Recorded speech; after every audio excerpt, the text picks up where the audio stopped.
बाद आपने अनुदान मांगों पर विचार के लिए मांग संख्या 27 चिकित्सा एवं स्वास्थ्य और मांग संख्या 28 चिकित्सा शिक्षा पर आपने मुझे बोलने का मौका दिया और जो समय निर्धारित है उसी में मैं अपनी बात करने का पूरा प्रयास करूंगा।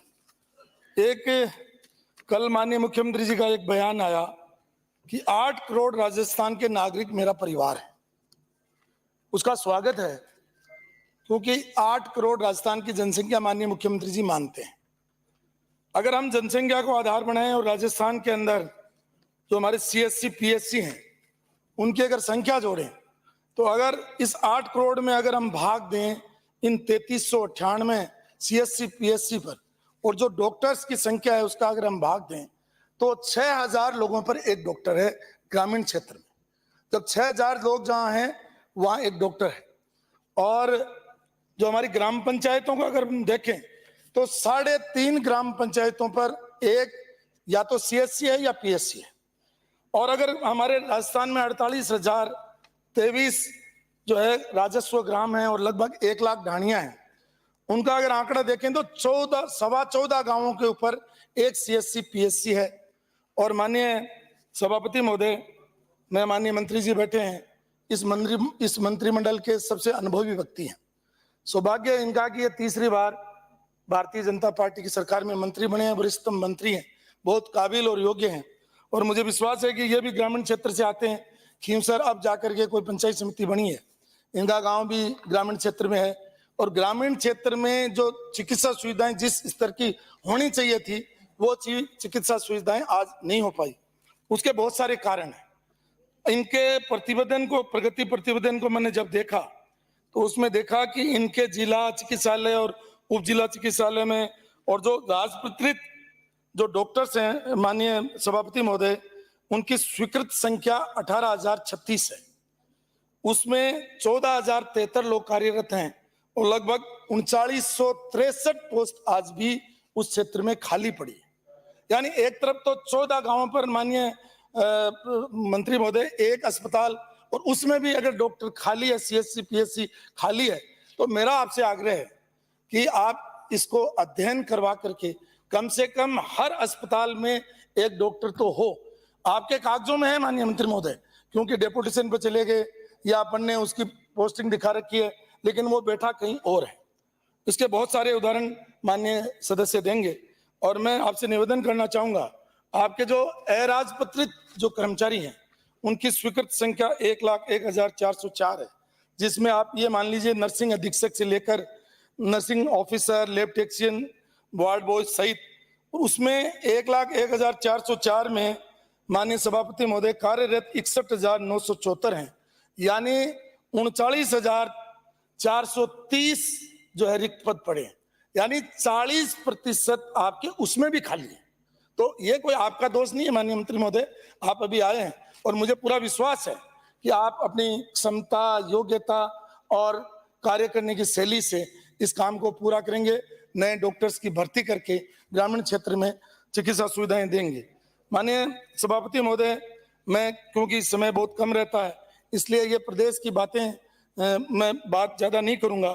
अभी मेरे से पहले माननीय पूर्व चिकित्सा मंत्री और माननीय कालीचरण जी बता रहे थे कि जो राजमेश है आपका, यानी आपका जो राजमेश जो आपने बना रखी है राजस्थान मेडिकल एजुकेशन सोसाइटी, उसमें भी 62% पद खाली पड़े।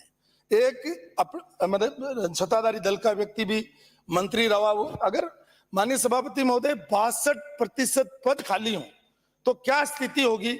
इस स्थिति को सुधारने के लिए आपसे उम्मीद है। हम आरोप लगाते हैं कि इन्होंने काम नहीं किया, इन्होंने काम नहीं किया जब तो ये इधर बैठे हैं, नहीं तो आज वो वापिस काम करते तो इधर बैठते। इसलिए आपसे उम्मीद है। और उन्होंने ये भी कहा कि निजी क्षेत्र में लगभग 34,000 डॉक्टर पंजीकृत हैं। ये 34,000 डॉक्टर भी सेवाएं दे रहे हैं। मैं तो आपसे एक निवेदन करूंगा माननीय मंत्री महोदय, जब आप जवाब दें, यानी ऑफिस दीर्घा में जो अधिकारी बैठे हुए उनसे आप मंगवा लें कि 2023-24 में जो बजट की कुल कितनी राशि का प्रावधान किया गया था और उस राशि में से खर्चा कितना हुआ। इससे आपको आइडिया लग जाएगा कि किस तरीके की परफॉर्मेंस आ रही है।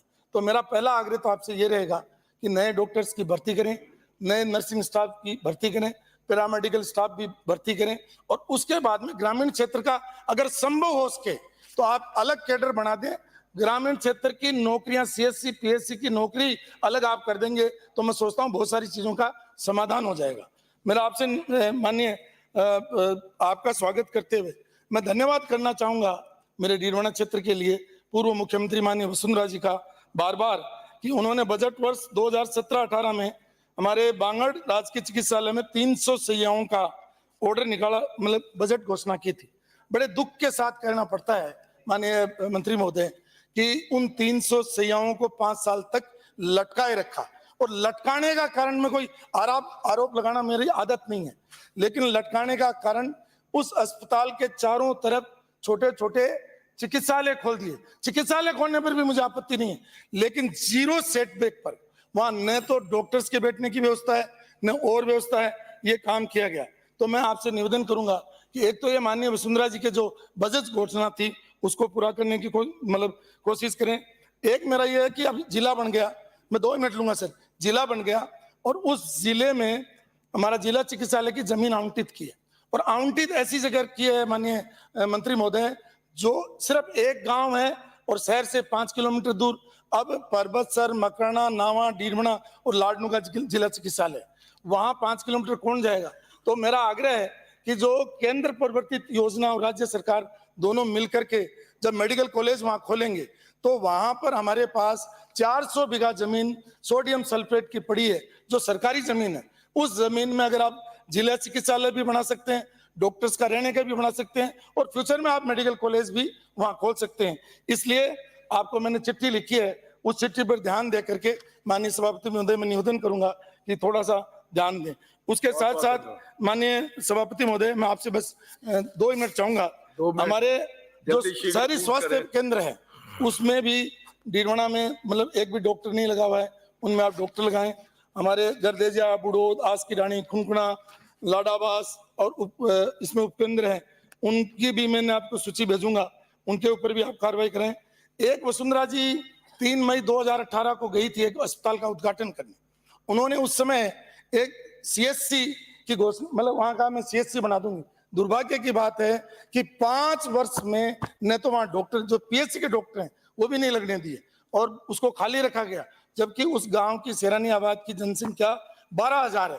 तो मेरा आवेदन है, निवेदन आपसे कि ये वसुंधरा जी की घोषणाएं इनको पूरी करने की करें। हमारे गांव निमिकला, बालिया, इसमें उपकेंद्र और मतलब ये झाड़ोद भी हमारा एक अस्पताल है जिसमें डॉक्टर्स की कमी है, लगाए हैं लेकिन वो डॉक्टर रह नहीं रहे, और जो डॉक्टर्स लगाए हुए हैं मेरे यहाँ 121 डॉक्टरों के पद मतलब जो है अभी खाली हैं, जिसमें 5 तो हाजिरी दिखा रहे हैं और अनुपस्थित हैं। तो मेरा आग्रह है कि चाहे वो सीएससी है, पीएचसी है, सब सेंटर है या सिटी हॉस्पिटल है, उसमें सुविधाओं बिल्डिंग के साथ साथ में डॉक्टर्स की पोस्टिंग करें, क्योंकि मुझे पता है कि आपके पास डॉक्टर्स का अभाव है, इसलिए आप डॉक्टर लगा नहीं पाएंगे, और इसलिए पहले डॉक्टर्स की नियुक्ति करें, नर्सिंग स्टाफ का अपॉइंटमेंट करें और उसके बाद नियुक्ति करें, ये मेरा सरकार से आग्रह है। और एक जरूर बताएं कि पिछली सरकार ने जो बजट प्रोविजन किया था उसका एक्सपेंडिचर उनका कितना है, यही बात कहते हुए एक बार पुनः माननीय सभापति महोदय आपने समय दिया, और मुझे उम्मीद है माननीय मंत्री जी बहुत सक्षम, योग्य, सुयोग्य हैं, निश्चित रूप से पूरे राजस्थान की चिकित्सा सुविधा का सुधार करेंगे। इसी के साथ बहुत बहुत धन्यवाद। सभापति महोदय।